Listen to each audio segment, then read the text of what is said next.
Okay, terrific. And we have a note taker. Fabulous. So the first is administrative items for the approval of the July 8 minutes, which were sent out. Any comments, corrections, additions, emendations? No, no, you all read them. Yes, we did, actually. I know Pat reads them and I appreciate that. I'd like to make a motion to accept the minutes of July 8th as read, as submitted. Yeah. Sorry. Thank you. Second to that motion? Second. Right. Okay. Terrific. We have been moved and seconded to accept the minutes as presented for July 8th. Any discussion of that? All those in favor? Aye. Any opposed? Well, so the J&J opioid settlement update committee update. Gary and I met as a result of the subcommittee that was formed here. Thank you, Ellie, for your sterling attendance. Yeah, you're very welcome. I haven't made except one meeting. But nonetheless, we did do some planning. It was decided that Gary would write a document which you have before you, headed rural recovery. Gary and I then worked on that to focus it a little bit, get rid of some of the jargon that he knew what it meant, but a novice reader would not know what it meant. It is a draft. It does not say that, but please understand it is presented to this group for their comments. And so I'm happy to take those comments. It is meant to be used to work with your select boards, your Department of Health, your whatever else needs engagement around the topic of pooling our resources from the opioid settlement to have a larger impact, which in fact, if those of you who listened to the webinar yesterday afternoon know that one of the primary efforts that they're promoting is in fact collaboration and the pooling of resources. Whether that holds any sway with our boards is another matter, but the state certainly is interested in that. So my only feedback, sent you and Rebecca an email really early this morning, so I apologize for that. It wasn't in the office yesterday, but I think it's a really well written document. I think the one thing we'll just have to tweak, and it's only me speaking, is maybe the ask to be submitted. Like, here's all the great things that the rural recovery is doing. Here's what we're doing. Here's how we're impacting. But we're formally advocating and requesting X dollars from your community, and we'll be utilizing those funds for Y and Z. Right. And then it'll be like a finalized document, barring any other feedback or other comments. And we can throw a, each time we can either throw it on a collaborative letterhead, and then each agent can sign it, or the chair of the Board of Health. Because how I look at it is, when this document's finalized for my towns, I'm going to bring it to my Board of Health initially, get their endorsement, and then I'm going to write like a memo to the select board and say, the Tri-Town Health is advocating and it has made recommendations to request pooling of your resources in support of here. Attached here too is a copy of the rural recovery. Right. In my mind, that's sort of like the process, and then sounds good to me. But it's really up to all you how you want to handle your town. So the idea of maybe not having the full budget in, that was very put that in. I didn't do anything with it when we discussed it, but doing it in a more general, the budget is typically $500,000 a year. The resources would be used for this and this piece of it, something of that sort. Yeah, and I think the budget, I think it's great showing the budget, but I think there's pros and cons with that when the select boards and other people see it. They say, okay, well, great, you have a $447,000 operating budget. You're asking for $30,000 for the town of Lee. What are you going to use that for? Right. No, I understand, but I don't even know if the budget itself should be in the document. Right. Well, that's one of my points I was trying to make. I guess it's like you can show the budget, but like, what does that have anything to do with the app? Right. I will say though, the one thing about seeing this budget summary is that you do see that they need to, that there needs to be a sustainability plan, like this is part of, because here we have, you know, right now they have the grant and they have $3,000 that someone's given them, like, you know, filling that out is what's going to be really important. And so one thing about having everything here is that it certainly shows that there's a need for communities to support them. Okay. Any other? Well, my thought on following up on that, first of all, is that apologize. What are we going to tease you about it? You're too but my thought about this is perhaps a hybrid wording, in that saying of a $450,000 budget, the amount for that comes in for the $3,000 and grants is really very fluid. And by having towns support them, they not only reinforce the fact that this is collaborative, which is critical to the program itself and to our mission, but also shows the towns that, you know, this is what they're doing. These guys are managing their budget, but they have parts of their budget that they can't count on. So they need a place. They need people or entities. Thank you. The words are not working this morning. Yeah, that's right. But perhaps that's a way. I have to agree that if you just show that the government's given them $444,000, right, towns are going to look at that and say, well, everything we're reading means that they're going to get it again. Right. So which is not accurate. Which is, well, it's not accurate. Through whatever the date is in 23, government, right. That, I mean, we can be very specific. 2020. So, but my other thought on this is one that I expressed to you, Pat, is that this is a very worthy cause, but getting this deep into this for this committee, for this board, ultimately rural recovery is responsible for doing this.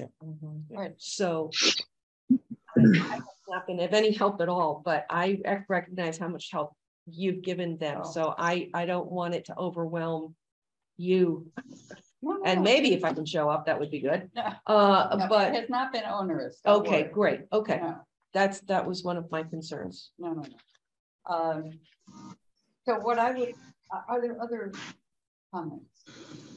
Because what I would then suggest, you have a good sense of how you think, and you've had experience, and how you think an ask might be incorporated into this and the budget used, modified.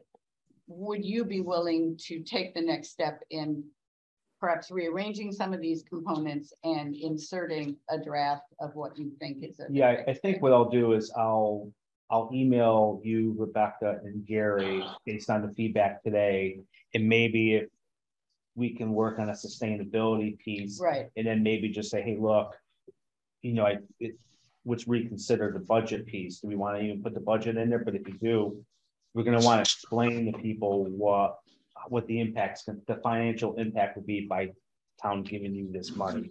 Because if the town just looks at the budget and it's like, oh, that's great, you have a $447,000 budget, come back to us when you have a shortfall. We don't want that to happen. Right. Well, we want to enhance the existing budget. My point. So I'd be more than happy. I don't want to take rural recovery, sustainability words myself, because I need to understand that. But I think what we'll do is we'll go back to the drawing board and say what's add a sustainability piece, and maybe within that sustainability paragraph, we explain that although we got this grant from the state, it's very volatile and not sustainable. By pooling resources, and maybe even mention, Pat, during the meeting that whoever, I wasn't at that meeting, but whoever hosted said even recommended the pooling of resources, and therefore we're formally asking for the boards of health and boards of select board to advocate to commit the pool dollars so we can do Y and Z. Right, So I think that's we're almost there, I think. yeah. Anyone on Zoom have any questions? You haven't seen the document yet, but basically, we're trying to, Smitty and others have asked us to advocate as a collaborative to maybe work with the municipalities of pooling some of the opioid settlement dollars.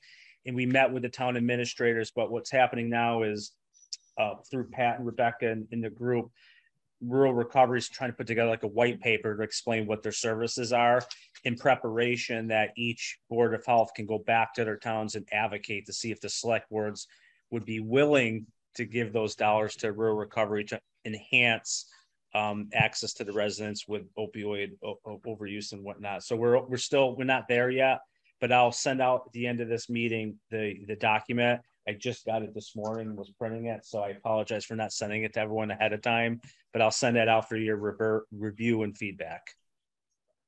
I have a question. As it stands, is the collaborative asking for this, for the money, or is the program asking for the money? Because, oh, sorry, go ahead. Well, at this point, it's the program asking for it. However, in listening to that opioid thing, which I think all of us maybe, or some of us want to do because it's extremely complicated.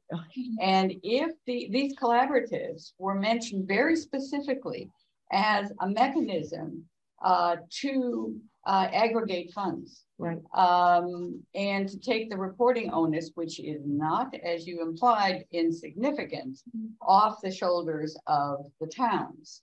And that is exactly what I was hoping you were going to say, because that is a absolutely important piece to bring to the select boards. Right, right. Yeah, absolutely. That's great. I will be getting the slides and I think a link to the presentation, which for those of you who are interested, really is worth your while. Because I wasn't able to go. Yeah, well, if you were registered for it, they'll send them to you. Right. So it's not easy. And the other thing, it's a national program. So right, even though they're ready to do things at the state level, the Commonwealth level, they can't because they're ahead of the state or the windows need to be open. Right. Right. The other thing that's important for all of us to know is that none of the money that goes to the towns go to any attorney fees, because those are all paid out of the federal pot. That's right. Already. Those two. It's cool outside. It will be. We'll just relax. Just my brain just big surprise. It just shut off. I can't remember the next part. Oh, I know what it was. Is it possible in our presentation to these boards to also use Smitty's request that we work on this? I mean, he has to be willing, of course, to let us do that. But again, I look at it from, if I were a selectman, God help me, the only worst job other than the Board of Health. If I were being asked to this, I would want to know that what's behind it. So yeah, I think we're not there yet, Ellie. I think let's get the ask together, and we need to kind of get all our ducks in a row before we just release the crack into the select boards. I think we'll all want to be prepared together. right. You know, when we start to advocate, we'll Right. I don't think all those questions aren't answered yet. Right. No, I and know. especially the one, your first question, which was an excellent one, that most of them aren't, but the idea of where's the money going? Is it going to the Rural Recovery, or is it going to the collaborative? That's something that really is going to take some thinking and hashing and. No, yes, I recognize that it does. It's just something that I think But is it does have looking at it from their point of view. That's going to be a Well, one. it might be too that they want for there to be a mechanism for like Rural Recovery to request for the money, right? So towns might be willing to say, yeah, we're willing to pull it, but we want to have a process and, you know, to have a voice at the table. And so, you know, it is just kind of continuing to evolve. Yeah. Complicated. And there's a couple of ways we can sort that out, but it's not going to happen today. I mean, it can come through the collaborative. I can make that happen. The league should be fine with that, or we can just figure out a way if towns want to do it you know, But but the reporting piece is huge, I think, for the Yeah, smaller and towns. they don't even know what it is yet. Yeah. Completely. Right. The other, just editorial comment, J&J opioid, it's not just J&J. No, it's It's much broader than Yeah, that. In fact, they haven't even gotten the J&J money yet. So That's opioid settlement subcommittee, is that That's plan? it. Yeah. All right. Okay. Yeah. All right. Quick question. Please. What's their current source of funding instead of government? Single grant from the federal grant. Is it opioid money? Person. also? No, No. no, I think it's a 2-year grant, right? at least two, if not three. I thought it was 3. I think it's three. I think it's getting done I think we're at least halfway through or more of the. It says on the front page, the first one. Unless they extend Recovery it. is national. Pardon? Rural recovery. Absolutely, the Like a opioid local grant. settlement money is national. Yeah. Sorry, the rural recovery is local, that's just Berkshire, right, That's the most recent program just opened up in right. brick and mortar site. Right. It was my understanding though that the actual process for this has been extended. That's why I said 3 years, because this current funding is under this, but the program itself has moved through committee to move forward so that they're prepared to continue. That was my understanding at the federal level. Yeah. Of course, who knows what's going to happen with that. Right. Okay, great. Thank you all for your input. And please, we'll try and get to the slides, because for anybody working with your towns, you're really going to need some of that background. Great. Topics for discussion. Oh, some really hot ones. Yes, I knew that. Sorry. The first, vote to accept the standards, vote to consider accepting, right? You're telling us we're going to vote to accept it? Yeah. We probably will. Okay, the first item, Sandusfield is a member of the collaborative. And I just want to recuse myself from voting. I have been working with Sandusfield after the tragic loss of their health agent, and so I'm going to take notes, but I am recusing myself from this conversation. Okay, thank you, Jim. Discussion on this topic. Yeah, so an update. So we do have Kim Spring and Steve from the Board of Health in Sandusfield. Welcome. And welcome. Thank you. So basically, the IMA requires a formal vote of the current membership to accept new towns. Kind of like where we stand with Sandusfield. Sandusfield on their own accord have decided to withdraw from the alliance, which had nothing to do with this process. Amy and Jill are already into the Maven system. They've signed off on everything, and really it's the vote, and I need to get the Lee Select Board to sign the new amended IMA, which I can send to everybody. But that's where we're at. They're waiting on us to take a formal vote. If we vote to let them in, they can vote on the next item if they want to be members. So, I guess. We've looked at the pros and cons. I know we've discussed an initial concern about any new member being a drain on the existing members, but I think we put that to rest. Am I correct? Mm-hmm. Yeah, and I really feel like with the capacities coming up, I'm very cognizant of Amy and Jill's capacity and time, and I ran everything by them initially to because I want to make sure that I'm sensitive to that. Sandusfield is part of the Otis School District. Same thing, I'll get into Tyringham later. It probably makes life probably easier for you with respect to contact tracing and not having to go through the minutia of another program to hear back. But I think, the nursing piece, I think, is easy lift. It's the inspection piece that we'll hope to sort through with the capacity assessment. So I think, DPH is doing what they're supposed to be doing. I think there's some really good opportunities coming down the pipe. Good. Okay. Any other comments or questions? Hi, Rebecca. I didn't realize you were good. I'd like to motion that we vote. Can we say that? To vote to accept? Yes. Sandusfield is a member of the collaborative, effective today. Right. I have no objection. Okay. Second to that motion? Second. Oh, 2 seconds. All right. Thank you. kidding. I know it's hard when you're remote. So we have a motion. Any other? Yes. Thank you very much for that. Ellie, Aye. Scott, Aye. Rebecca, Pat, Yes. Jim, I, Diane, Aye. Hank. Hank, we're voting in Sandusfield. Yes. Aye. Cool. I will say for the record, Brandy Page, who represents Otis, did call me this morning. She couldn't make the meeting, but she, I don't know if it's legal or not, but her proxy vote is yes for both items. So that passes. So welcome Kim and Steve. Sandusfield now gets 1 vote per town for the next item. So congratulations. Thank you. Thank you. So that's 7 yes and 1 abstention. Right. Kim, Steve, is there anything you wanted to add to the group, or just I'll put you on the spot? No, thanks for the positive vote. Okay, moving on. Okay. The next Welcome. is Tyringham. Same question. Discussion? Yes, so my update is, so Amy, Jill, and myself gave a presentation to Tyringham a while ago. We received pretty well. Very small town, but they're part of the Lee School District. They had a couple questions and clarifying questions a couple weeks ago, which I helped them resolve. Again, it was really minutiae stuff. You know, what's Exhibit B? It's the contract with the state. One was, you know, and I think a smaller town wanting to join a larger collaborative, and I think we're very sensitive to the small town voice.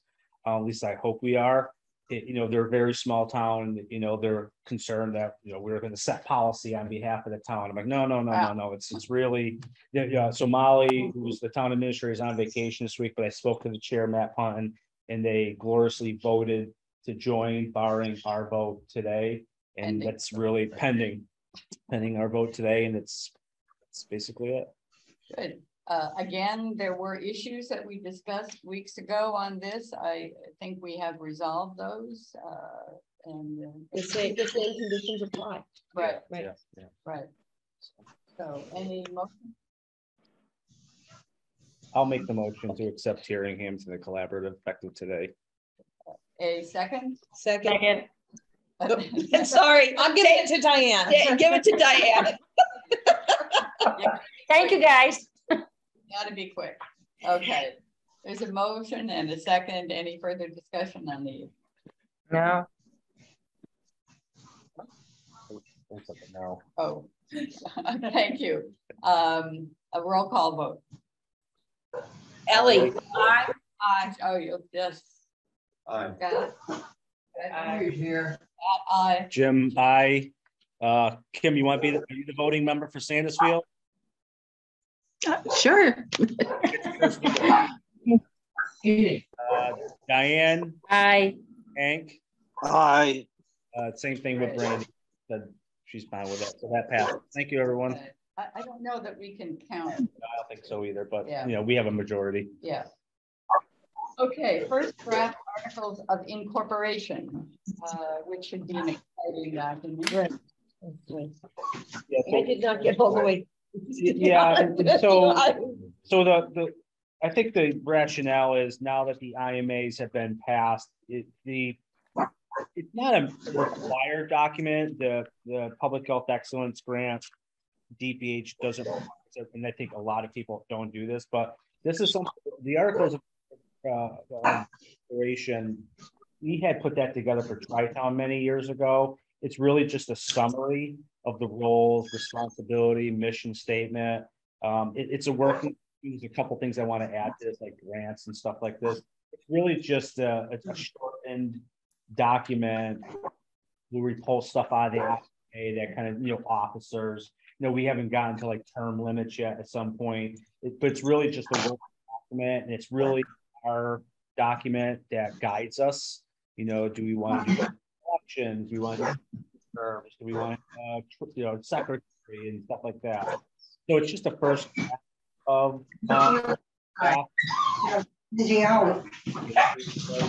work in progress. You provide Jay back, we can Kim. Kim, do you mind just muting? There's a lot of background noise. Thanks.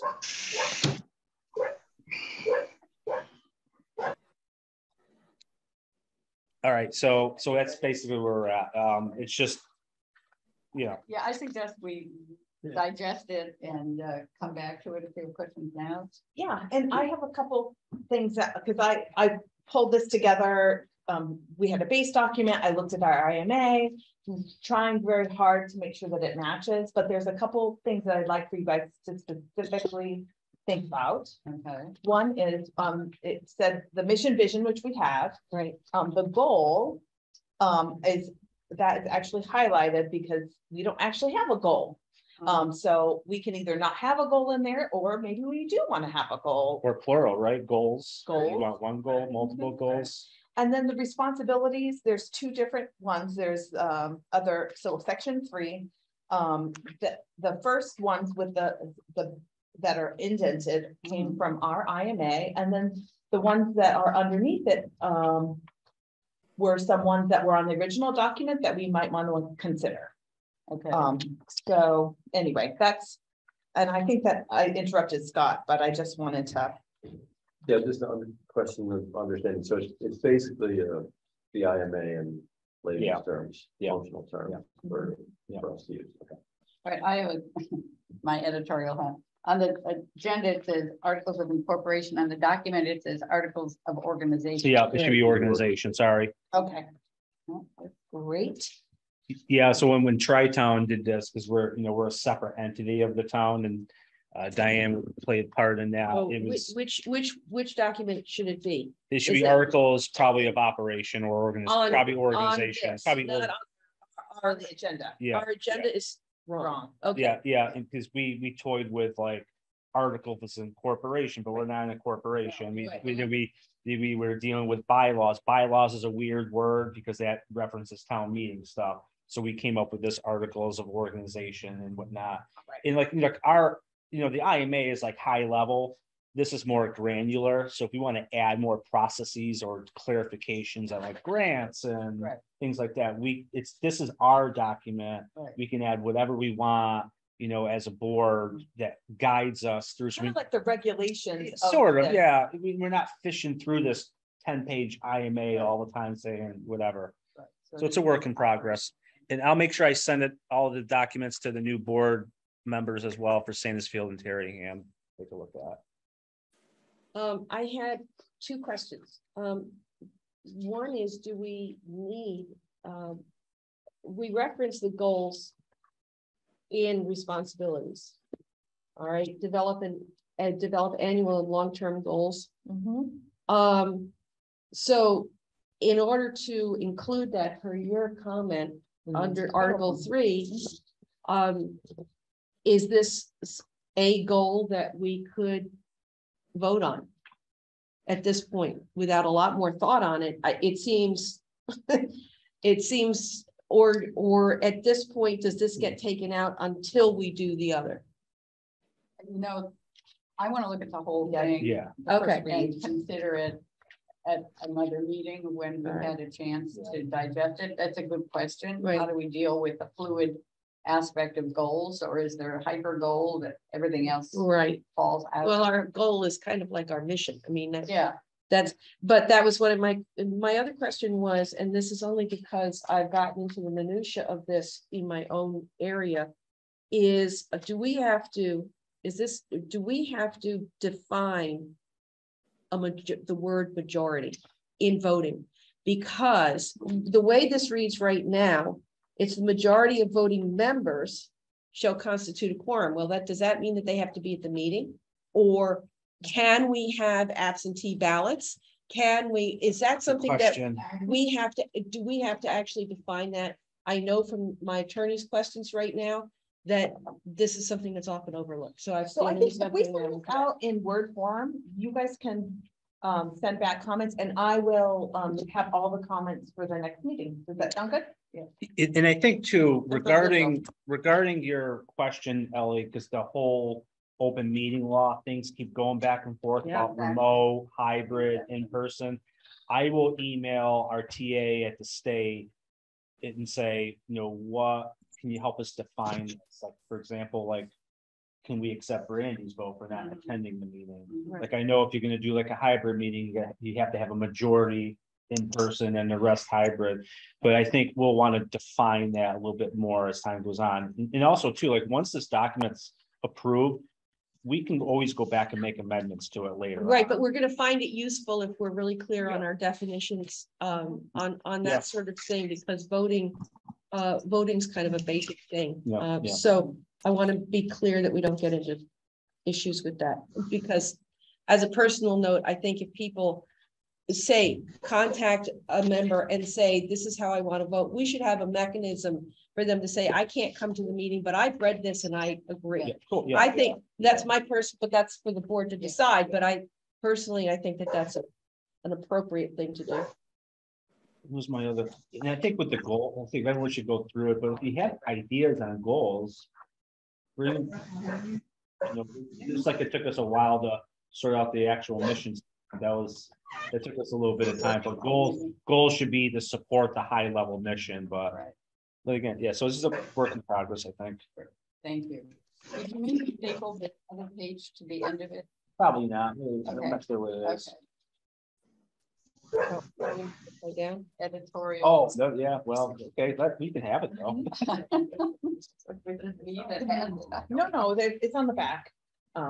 Yeah, no. Okay, I read it off. It didn't seem relevant to our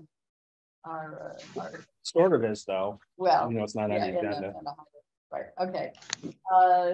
Next, preparation of DPH capacity assessment, which is a topic in itself. We have a we have the PowerPoint presentation, and they did attach this recent Q&A that Jane and I got the other day, and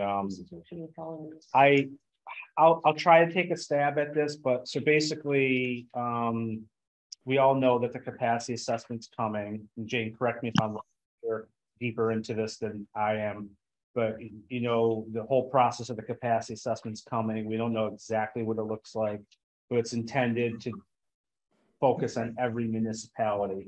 And then what will happen later on is once all the capacity gaps and whatever the processes are completed, if there's money coming down, it's going to kind of work its way through the PHE collaborators to make sure that the towns get access to this. According to Mike Hugo and many others, the state's not going to just cut a check to Sheffield and offer directly. It's going to have to, if Sheffield and Great Barrington and others have needs, the intent is to make sure that those resources get to those towns.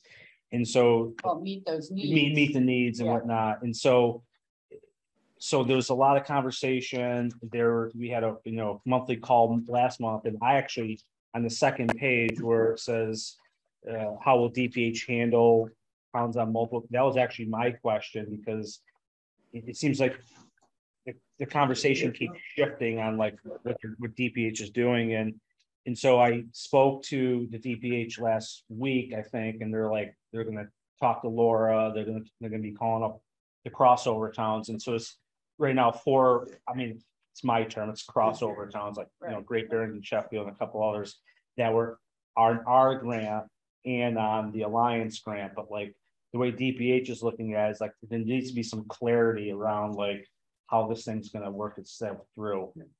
Rebecca, do you want to bring up the email that we just received from Laura?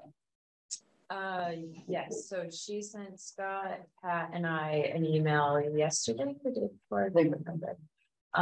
Just, extending a very thoughtful offer or sentiment that there's no hard feelings, basically. Yeah. If Great Barrington or Sheffield or New Marlborough end up going with the collaborative for the public health excellence grant, and that all are still welcome at the Alliance table. And but that's she's happy to, and that there's no time constraint, which I thought was interesting, that there's not necessarily a time constraint of August 31st for Berkshire County towns, that it could be maybe throughout the winter, is what she was saying, that we don't have to make a decision. I read that differently. Okay, I read that as a permanent notion of belonging to one or the other. Not strictly for the assessment. So I wasn't part of that email. So basically, when the state put this thing out that August 31st, I questioned that. I said, well, what is this? So when I spoke to DPH the other day before our other meeting, and so I think it's in my opinion. So I think it's confusing if we're going to assist Great Barrington with a capacity assessment and they're going to do it too. So you're going to have two different entities kind of doing the same thing. And so DPH hasn't gotten back to us yet because we spoke to DPH about this time constraint. And I don't think DPH is like, oh, New Marlboro needs to withdraw from the IMA, but they need clarity on is like, if through the capacity assessment, the towns will have to make a decision. And they're saying there's no constraint on that, but I find it really confusing if Jane and I are assisting New Marlboro with a capacity assessment, and then Berkshire Regional is going to do the same thing. I find that really confusing and kind of clunky. I mean, I think it's pretty clear. The towns need to choose which organization they're going to do. Yeah, and the public health excellence grant through specifically. Like, and you just like the IMA separate. So I think at this point, what I see for New Marlboro is that we just remain part of the IMA and not stay in the public health excellence grant related. Let me read. And at least in the interim, kind of make the commitments we need to make. So, and then New Marlboro's we use a collaborative for the purposes. Just it makes sense, regionally. I think. And let it play out month by month, and start making these decisions over the next couple of months as things become clarified. Yeah. So, and honestly, the Alliance has other funds that I think for New Marlboro we want to stay on the governing board to have some say about. Yeah. That aren't excellent funds. That's what I think Pat will read, that Laura said that there are other grants besides the public health excellence grant that the Alliance receives and towns. It's not even grant, it's not necessarily grants either. Well, but the PhD is mentioned. Let me just read you part of this. As you may know, this week DPH asked municipalities that belong to more than one PhD funded shared services arrangement to choose one by 8/31, which blindsided me a bit. They have agreed to give the Berkshire municipalities a few months longer to make that choice. You will not have to decide until sometime later this fall at the earliest. I'm not sure that makes sense. However, eventually, sometime next fall or winter, it looks like a choice will need to be made for the purposes of PHE grants.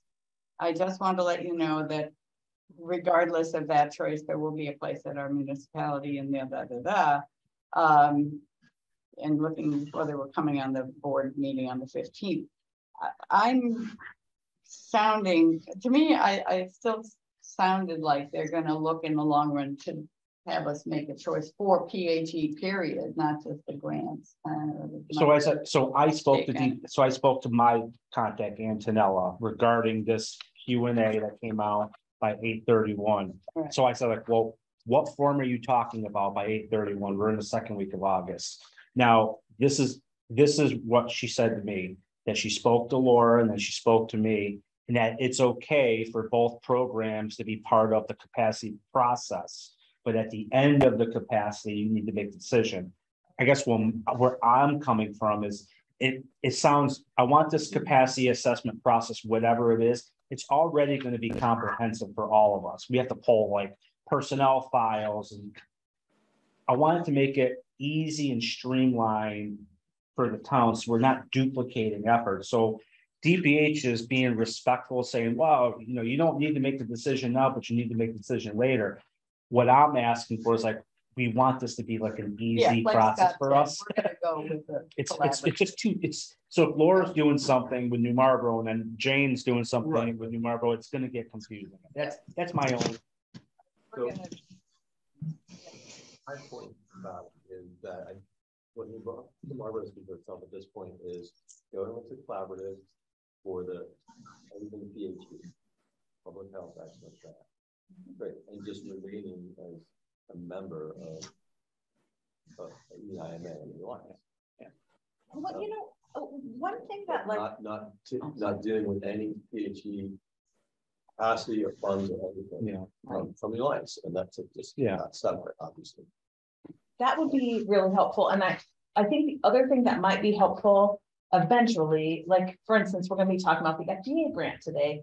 We've talked to FDA, it's okay for towns to be on more than one grant. That's if for the FDA, that's the one grant that we've talked to, and they're like, no, it's okay for you to be on both grants. And that's where like our conversations with them, hopefully, can help sort some of this out. But I do think that long-term, it would be good if we have duplicative towns, which I understand what you're saying. And I think you guys all have to act on what's best for your towns, right? But maybe request from the executive board to, when they're being written, that these towns are written into, that there's awareness by this group so that we can make the decision for those grants that we know we can't have two towns on, whether or not we want to just let the Alliance cover those towns and have like a separate one for the towns that aren't part of the Alliance, or for like New Marlboro to say, hey, I know this grant's coming down the pike.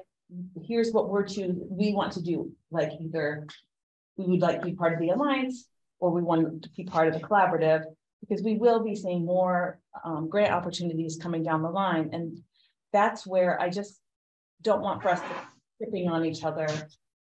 An example of that is the public health or the Contact tracing grant, where we weren't able to apply as a collaborative because it had been written for the, and if I had been my druthers, that the public health excellence grant would have been not just incorporated in the IMA for the RPC, because it's so much bigger than just the public health excellence grant, but that's not what happened. So we could figure out a way for us to have that communication and coexist, so that when grants come, that we're not blocked out because Berkshire Regional has already applied for it, if that makes sense. Just what you said, 2 sentences. I just don't know. So the public health excellence grant, what did you just say about BOPC and like having it be separate from their IMA? So if I were queen of the world, it would have been that when they applied for the public health excellence grant, that it was actually that it didn't incorporate the entire BRPC county. But that's not what happened. So now we have several grants that reach down to our region, but like moving forward, it would be nice to have that communication as part of that, so that we're not missing out on grant opportunities with this group because they're writing blank, because their IMA lets them apply for any member towns. Maybe as a courtesy, be like, we'd like for you to give a heads up and permission prior to putting. So with the 4 towns you need to think about, and this has nothing to do with me. So this is your IMA with the Alliance. And I think, everyone has access to all those IMAs because we were all talking about when we were developing ours. When it was written many, many moons ago, before you were around, but Elliot was around, but it was intended that all these towns will be written into whatever grants that they apply for, and it's incumbent on the town to participate in that. And I think 10 plus years ago, that was great, because like we're at a different place then compared to where we are now. But the challenge is it's a 25-year IMA, and perhaps maybe the Alliance board looks at that language and maybe ask for an amendment. I think you just want to be knowledgeable when grants are written on your behalf, so you have access to that. And so, if the governing board is not willing to change that IMA, which DPH has asked them to do, to clear things up, but they can't control that. They have no control at the local level.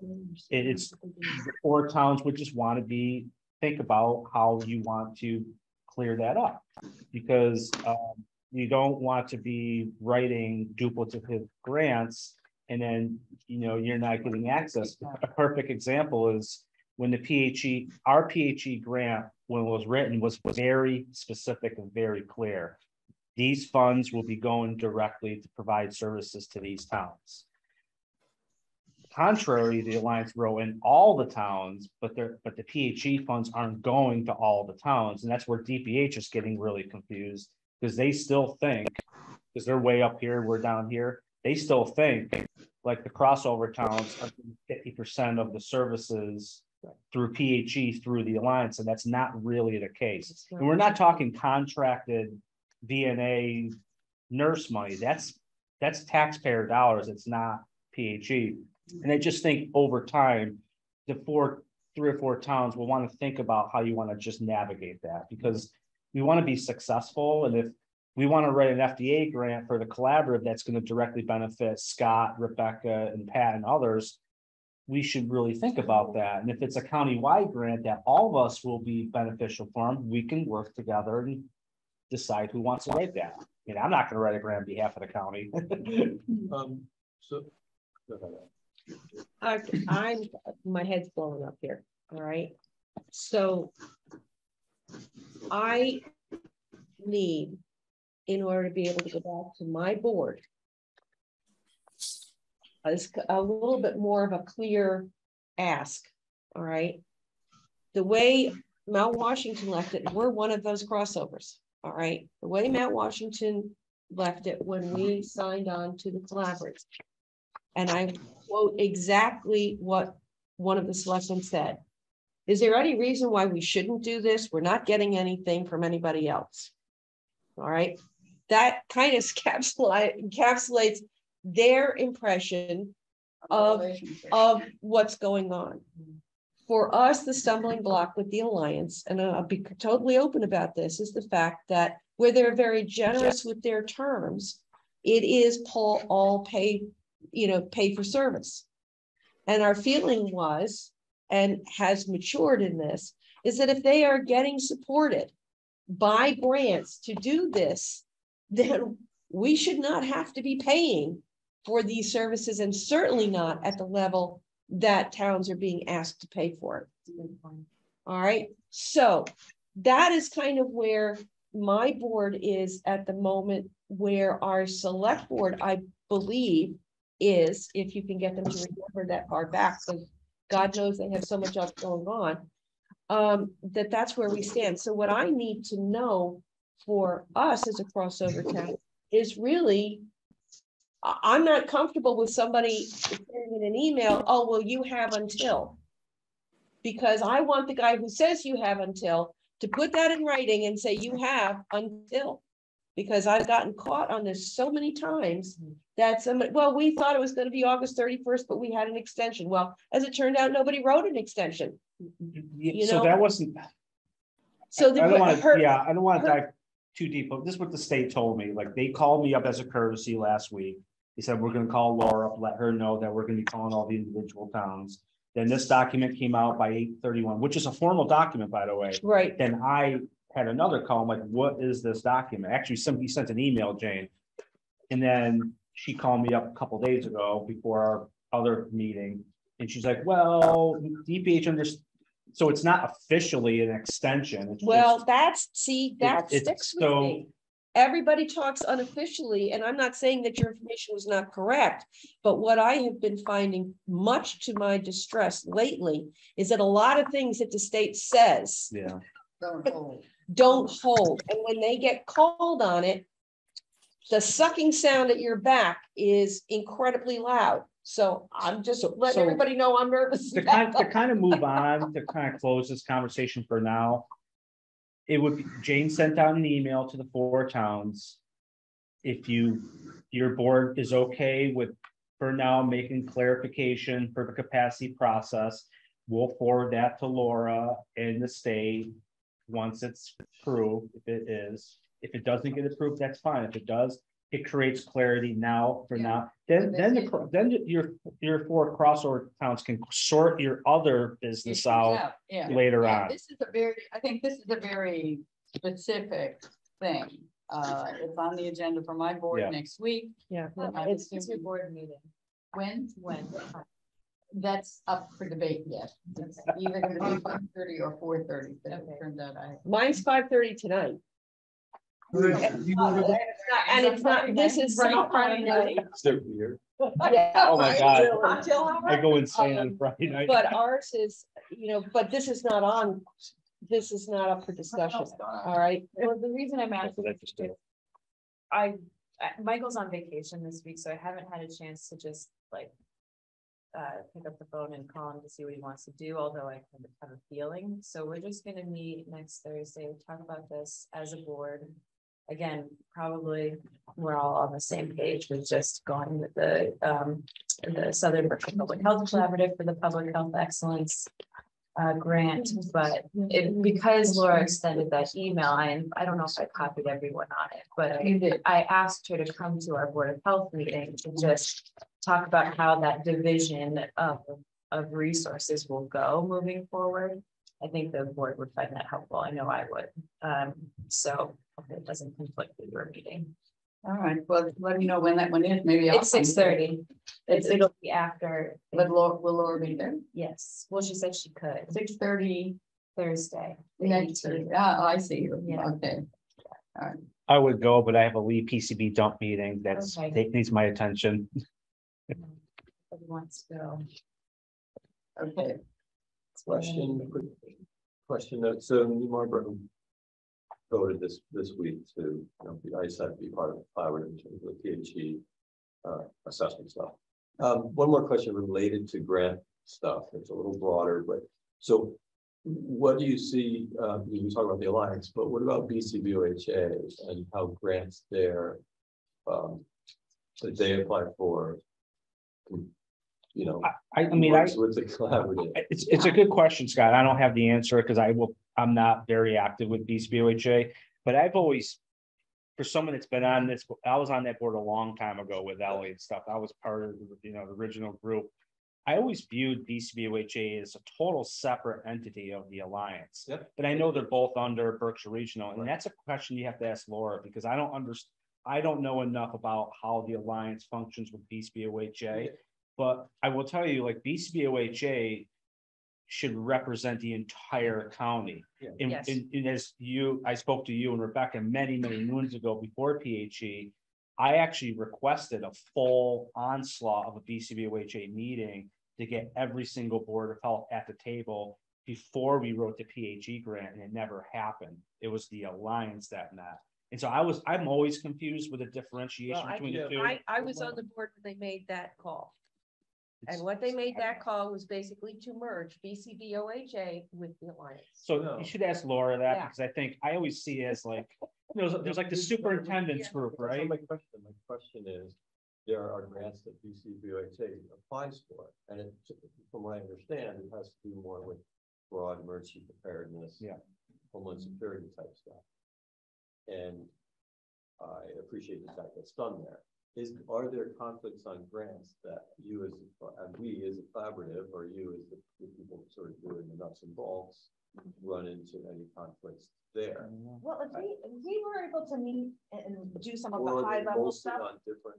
Is it for different stuff for the most part? Mostly, I think BCBOHA, I think, is a wonderful organization, and they're really focused on education and whatnot. And I mean, I think that could be brought up during the monthly calls with the Alliance. But I kind of feel like they're a different level. It is confusing. Okay, So it doesn't seem to be that there's conflict on grants. I don't think so. I mean, but again, I'm not on that board, but like they used to get all BCBOHA way before the alliance was even around. They used to get all the emergency preparedness funds, and they would help all with the EDS sites. But like BCBOHA, like the vaccine reimbursements, that goes through BCBOHA. That because BCBOHA is the MPI vaccine provider. Yeah. So those are questions you're gonna have to ask that, Laura and those folks. I don't understand I don't understand. So I can tell Yeah. you. All right. The vaccine reimbursements are to the Alliance. They go through BCBOHA. But the Alliance is the provider, we're working on trying to switch that over. But I mean, this is getting in a whole. No, it is, but the fundamental question you may want to ask if, because it's our collaborative is, we're we get the vaccine reimbursement that there aren't. Yeah. But that's going to be pushed back into all the membership towns. And so like the question you would want to ask is if all the vaccine reimbursements are going through BCBOHA for all the towns that they're providing vaccines to, people should have ability to reutilize those funds. Those are questions that you have to ask. So Right, okay, I think Anyway. we've sort of Diverged. important stuff, but gotten us a Did we topic. lose everybody that was on? I don't know what happened. My screen Did it stop view. recording? No, it's still recording. We're still there. I don't know what's going on. That's fine. Something weird happened. All right, we need to kind of get through Okay. this stuff. So get going here. The next item is the 2023 Federal Standards Grant Program, the FDA. Jane? Yes, so I actually printed out the summary sheet for this. Around? Yeah. And so the FDA grant application is open for the next round. And so what big picture item I wanted to know, A, what towns are interested in like building up their food program? And B, do we want to do one application, knowing specifically what the towns want, or we can do it individually. It is a little bit harder on me to to bill out and manage that, because you're working with everyone's town manager and their and everyone's accountant and whatnot. But so I just kind of wanted to go around. So Sheffield, we're doing I'm working with them to get their online permitting up and running, which we have made progress on, and I'll tell that to Pat in a different time. And working with their admin process to comply with the standards more, and then doing a risk-based assessment or risk factor study, which has allowed for them to get education to every single food establishment. I did one last night. It takes about an hour and a half, 2 hours. That's all covered under the grant. And then I'll do another round, and then all of that information will go into like, these are the things that I'm finding in Sheffield, X, Y, Z, and then we could apply next year to work on those things. New Marlboro has a new food inspector, and we've been doing the 25 joint field inspections with him, and got him signed up to take the classes and stuff like that. So What are you proposing? I'd like to hear if there's any other towns that are interested, and then so like Ellie, I know would like to become standardized, and like that, and so that would pay for the time. Like New Marlboro, probably whatever we find, we could address those specific things. I don't know, Great Barrington, if you are interested with your new inspector and like having some one-on-one. So I kind of would like to propose, I'd like to reach out to a TA person and see what a group, whether we could do it all under one group. And what this would happen is that it would make it a lot easier to pay for my time. And the question would then be, could we, because I really feel like the money should also help the town. So like, if there's extra time that's needed to go over something that the grant, I really like the idea of the grant benefiting the towns, not just getting services, but if there's extra time or extra things that it would cover. And that's where it gets tricky to do a group grant versus a actual town by town. I guess so the phrases is it easier to write one grant for all the towns that want to participate or do them fragmented and individually? It sounds like you said it was easier to do it as a single grant. And in terms of the little time that might be left over that the town would benefit from, frankly, turn off the sound. No, I'm kidding. I think you just do it. I think you just budget. I don't think you say, well, there's an extra $150 that I'm going to spend helping Sheffield do X, Y, Z. I think you just fit it in within the framework of the big grant on how you're servicing the different towns. I wouldn't let that be the stumbling block, but that's. Well, the administrative piece, there's more effort that's got to be put into fragmenting everything versus like, okay, these are the 6 towns we're doing FDA, and then just. Right, you're doing different things to different levels in the different towns, and that's fine. Because we got to do invoices separately right now. We got to do this separately, that separately. It's actually chewing up more of Jane's time doing it that way versus like a streamlined approach. Do it that way initially because we were applying for a subset of this larger grant. Right. That's what I thought, yeah. Found out that both entities can apply for this larger, more comprehensive grant. Right. It Well, probably makes more sense to just do what Pat was suggesting. okay, great. Thank you. Thank you. I'll have an actual proposal for the next meeting for us to vote on, and then we'll get the application in October. Yeah, what I'm worried about is services, not that the town gets some specific monetary recompense. Okay.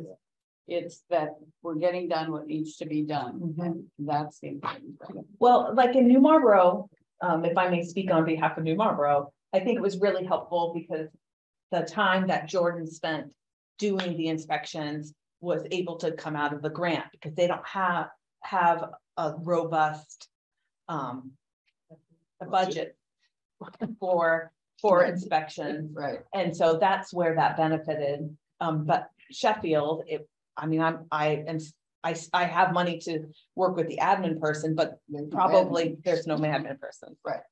I do have one question. Do we want to talk about the MHOA with respect to the FDA real quick? Yeah. So MHOA, that is an approved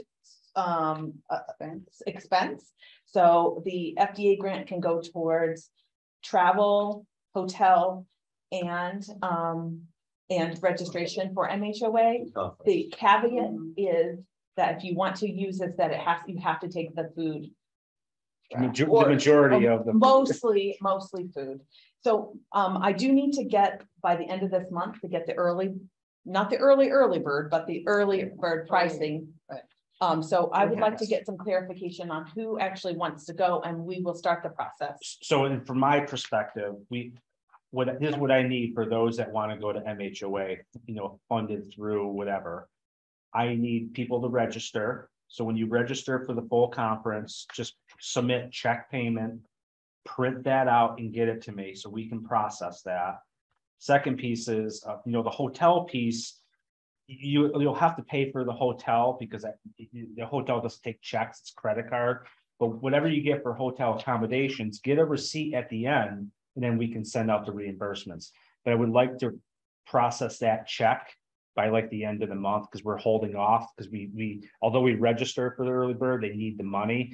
So for everybody that wants to go, I just really need to have that MHOA registration sent to me or Jane as soon as you can.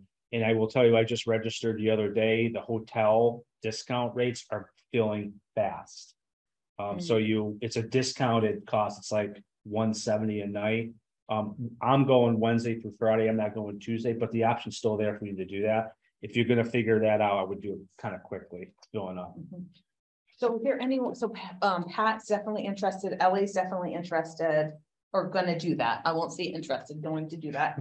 I'm going to do that. Is there anyone else? Jordan would like to go. Oh, you said Yep. So Jill's going, so I'm going. you're I signed all up for it. set. I got the early bird special. I'll have to ask Randy for Heather. Heather usually goes. That's when I am interested. I have never been. Oh but my it's It's like- so fun and you're right on the beach. But it's like 2 days before my daughter's birthday. Oh. And I'm like, Bring her I along. have to cook for a bunch of people that weekend, but anyway, Yeah. mark me down as interested. All right. But I don't have to, I'll just stay with family. I don't have to do a hotel. So, okay, great. Okay, the next is discussion on other ways the collaborative communities can support each other. And we've got 20 minutes left in this meeting. With a robust nurse report. Yeah. Well, I put it on because I spoke to Rebecca and Ellie a couple months ago about, you know, the mechanism to support each other. So I'll put the floor is yours to talk about that. What were you thinking? Well, for anybody who doesn't know, and if anybody is interested in coming to the meeting tonight, it is a crucifixion. All right. So we've been having some ongoing issues with some people who are very organized, very dangerous, and very good at what they do. And so this has really shown me that there needs, in my opinion, we need to be there to support one another, not just for the therapy that I have received, thank you very much, but also in how we can, I don't know exactly how to phrase it, but I think what has to happen is that we need to be a resource for member towns and people on their boards of health to be able to say, look, I need some support in writing that this procedure was appropriate. All right. Or that, and if honestly, that's not exactly it, but this falls within an acceptable way of doing the job. It's not taking sides with somebody who, you know, you may or may not agree with the way they did it, but if the way they did it was a reasonable use of their authority, then that goes a long way, because what we're being accused of, and me personally is being accused of, is an abuse of authority by actually contacting the State Board of Health and Bernazzi on the federal food program to see if a particular entity needed to be permitted. And this has been, and that meeting on Monday night with the select board ended up with my husband being at stroke level when he came home. Now, legally, I personally, and I had encouraged him to do this, is that he should have just walked out. He should have left. He should not have been there. But he was really torn by the fact that he knew that if he left, these people would be totally unchecked in what they were doing to me and to somebody else, by the way, on a different committee. Both of us are being blamed for the same thing. We both went to the state. We both explained that we had a problem. We have our documentation. The state then took action without including the local board. And now we are being blamed for the action that the state took. There is very little defense for this because people don't understand how we work. People don't understand the role of an agent. They don't understand that because if you are a committee member, you cannot go to an authority and say, I represent such and such a committee and I want information. Unless that committee has said, you need to go and you are authorized to go get that information. But if you are a health agent, you act in the stead of the board, and it is legal under Chapter 111 that you are there to do the board's work if the board cannot meet at that time. If you have an emergency decision that you make, you then have 24 hours to inform the board, not to have the board approve it, but to inform the board. But trying to get this through to a bunch of people who absolutely will not listen is very difficult. It would be very helpful when we get into these situations that we could call on other members to go to a meeting and say, well, wait a minute, I work for a different town. This is totally appropriate the way we would do it, which would hopefully calm that down. So my crucifixion tonight will be at 5:30. So But anyway, I think that this is something that may be a collaborative, and I'm sure the Alliance would also, I'm not going to the Alliance, to the collaborative and not to the Alliance. I think this is something that we talk about in collaboration in our professional development. That's another part of professional development. There are times when you need another group To have your back. to have your back. Right. Because- saw that with COVID mandates. Oh, too, and my people gosh. discussing them as boards of health. Like, you know, people thought that Great Barrington was this autonomous board that was just going out a limb to infringe upon people's rights. Right. And I'm sure, talking to Jim, it sounds like you had. Still going through it. Oh, yeah, we are. Yeah. We're all getting hit with this. We were just doing what was within the scope of. So I think, I mean, I didn't know anything about this. You've just given me some continuing education on. I'll forward you the letters. And I mean, I can't come tonight, it's Friday night. But. The reason is because we have people who, one of the members is from Connecticut, and he drives up for the meeting. Right. Ellie, do you Okay. have all the documents, like the I'm putting manual, the I'm duties, the putting- yes, laws? I actually have the old copy that's in that wonderful binder that I can take and go, bam. Right. But yes, but that, you know, it's really more so that at a point where you have somebody on a board who is really being hammered, that Right. they have somebody that actually stands up and says, whoa, whoa, whoa, whoa, Right. wait a minute. You know, sometimes it's not even just, as I say, it's not taking a stand as to the right or wrong of something Right. that actually happened, but to be there to help calm the waters. Right. And we should feel comfortable being able to do that, you know?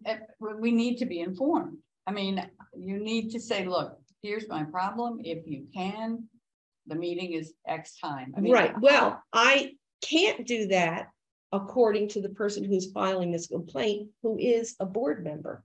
All right, unless the board tells me I can tell other boards. However, my feeling is that if I have a committee that says, this is something we cover, if you have a problem, let us know. That would be great, because then I have a framework to say, hey, guys, I'm going to send this out, and I'm hoping that if you can make comments or you feel comfortable coming or whatever, that would be great. I would always be willing to do that, Ellie. You've Give me a always heads been up. willing to do it. I know. Well, this just came out on Monday. Mount Washington have a town clerk's department where folks can go in and check to see if they have conflict of interests and recuse themselves if they have conflicts, because it sounds like this board member that's lodging this complaint has a vested interest. Oh, the fact that he owns the business. So Yeah, so you he think? probably shouldn't be involved in this discussion. Yeah, well, refuses to because recuse himself, but the law is that you cannot make somebody recuse themselves. The only thing you can do is report them for not recusing themselves, Which then further. which further exacerbates it. And of course, in a relatively small community, you know, this is where this is going. This family actually has a majority vote in the voting of the people who show up. Because if they get everybody to come and they vote at the annual meeting, they will outvote everyone else. Wow. So Ellie, I can talk with you offline. I'm willing to give my Friday evening. Thank you. So I think There'll be that drinks at my house after. Drinks at my house after. so I think that that's really good.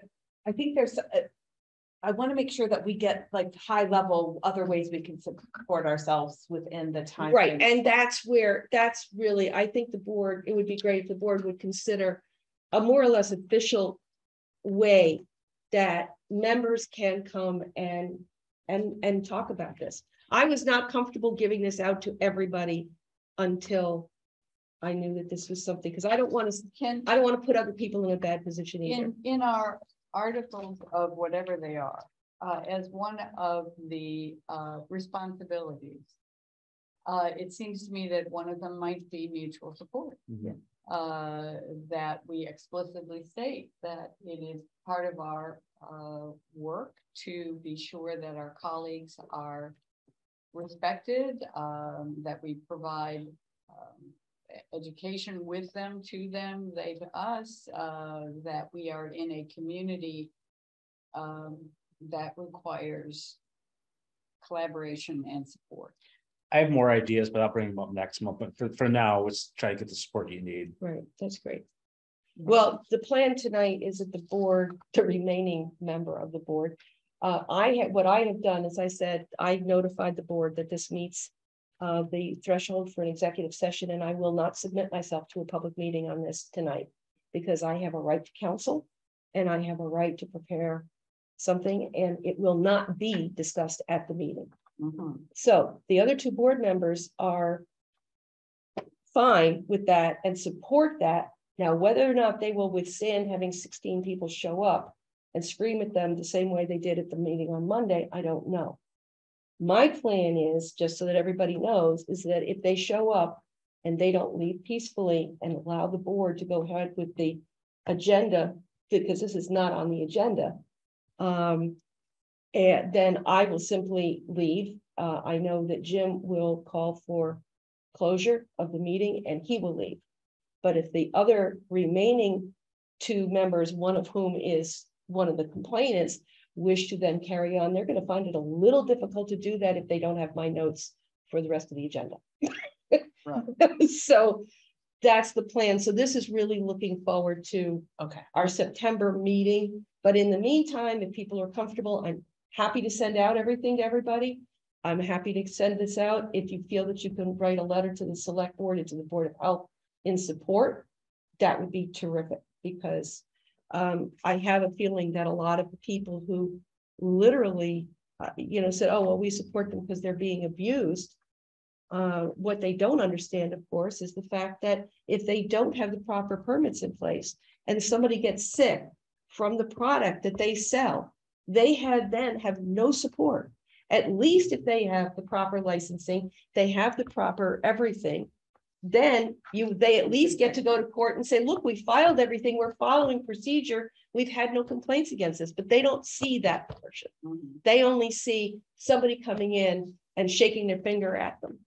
And the other support that I think Collaborative can do, which is very important, is to encourage the state that when a state inspector goes in, that they need to bring the board into the loop. I did not know that the state had actually sent anybody. Yeah, that's unconscious. And I still have not heard.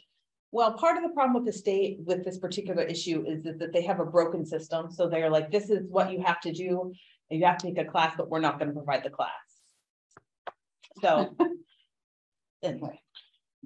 Right, but what is not broken in the system is the fact that Mass DPH or the FFP program or any of these guys should have a mandate from the commissioner that says you keep the Board of Health, the local Board of Health in the loop. Period.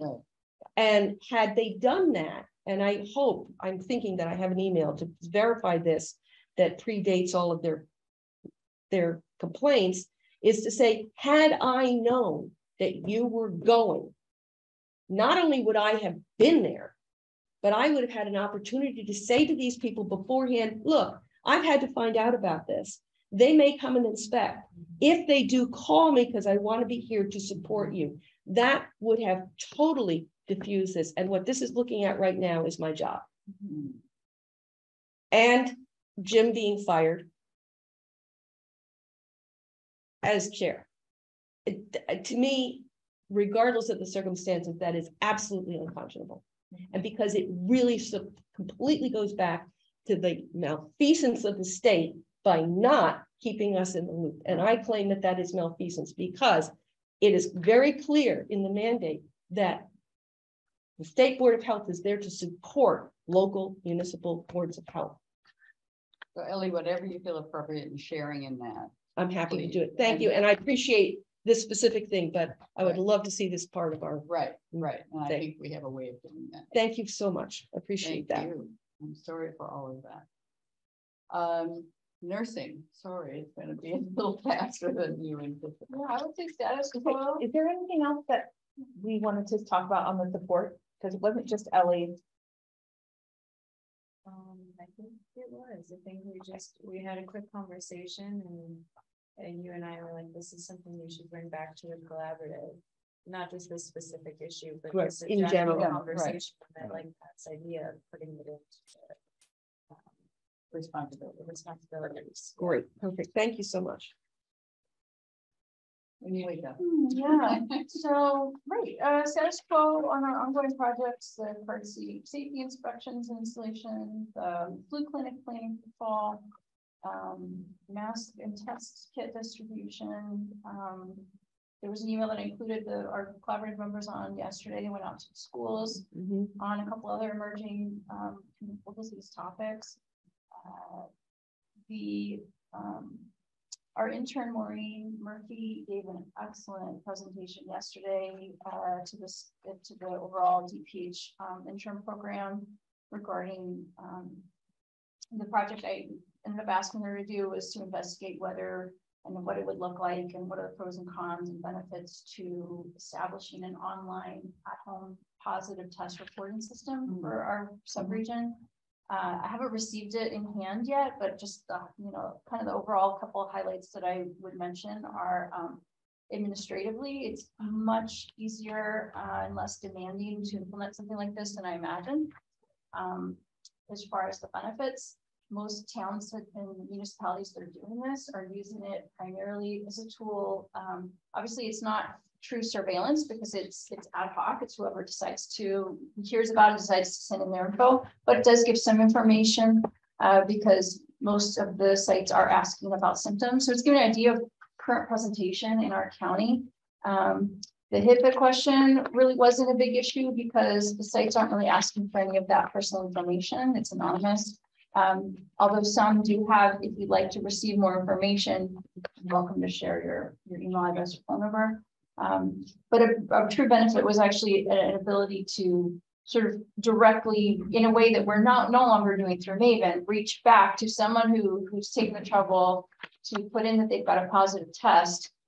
The end result of that submission is information about what to do next and a way for them to connect with us if they did have questions.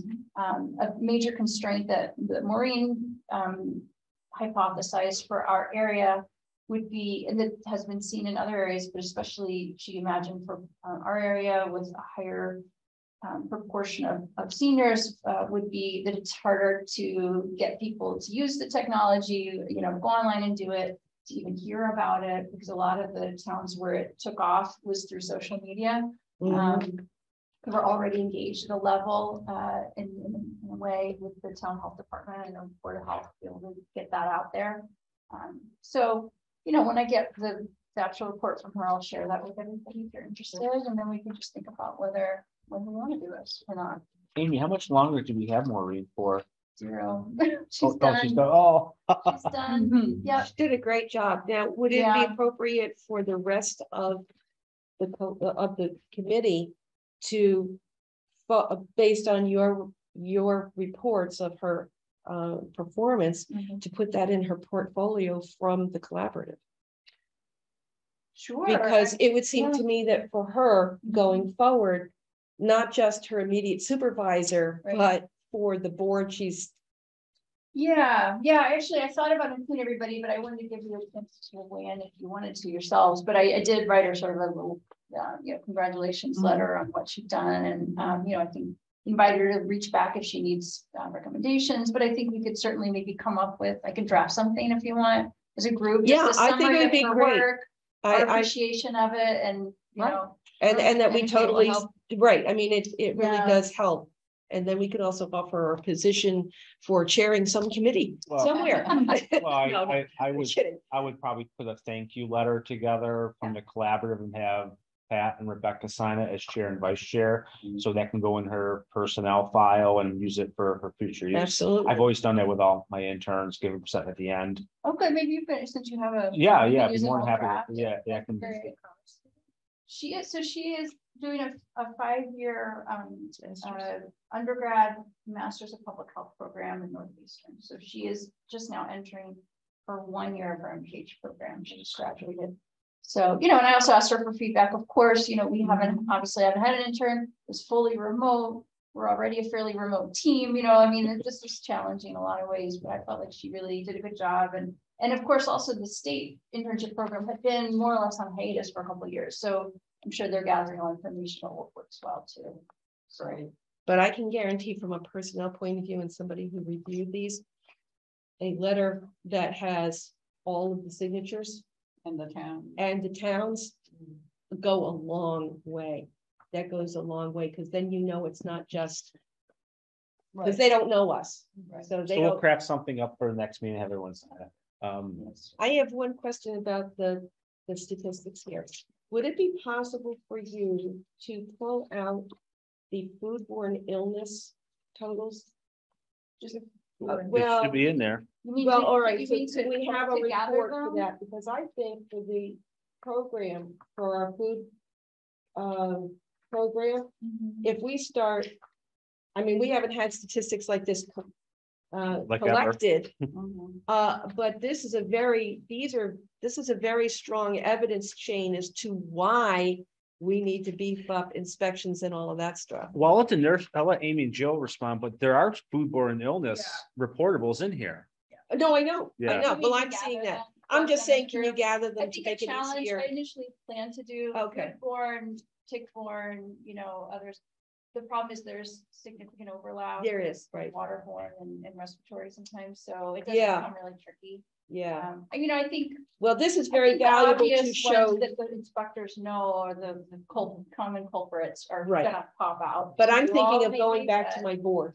Yeah. Who are not educated in this. And again, if I'm being questioned as to my competency, it would be great to have somebody else who says, hey, these are all foodborne, or these are all waterborne. One thing might be helpful if you did want me to sort of in the future group things that way. I actually don't have the grassroots knowledge of how often some of these actually turn out to be foodborne source versus waterborne or well, I was contact. just thinking, and I, not knowing that information, I would hesitate to guess. So I don't know. There might be some that are the common culprits that might be, like I said. There are. There are a few of them in here. And there is a foodborne investigation on the food. The MHOA, we're doing a whole thing. That's right. Yay, I can't wait. After my Yersinia case, I was Yersinia. I know. I never thought I'd see this one. I know. Yeah. I do have one question. So if you look under Mount Washington, they had where it says monthly event total. It says 35, but you had one. And right. How did I get okay. That was going to be my next question, because I was so that was all I have. Put it together. I don't know if you guys remember. I said this is a draft. I just worked on this for 24 hours. I know I don't know that anyone else ever went through it. So that would have been helpful. I did go through it. Well, I saw 1 and 1 and 42, and I was like, Amy, that's my fault. I did go through it, but and the one with the 35 with the line, that was we can fix that.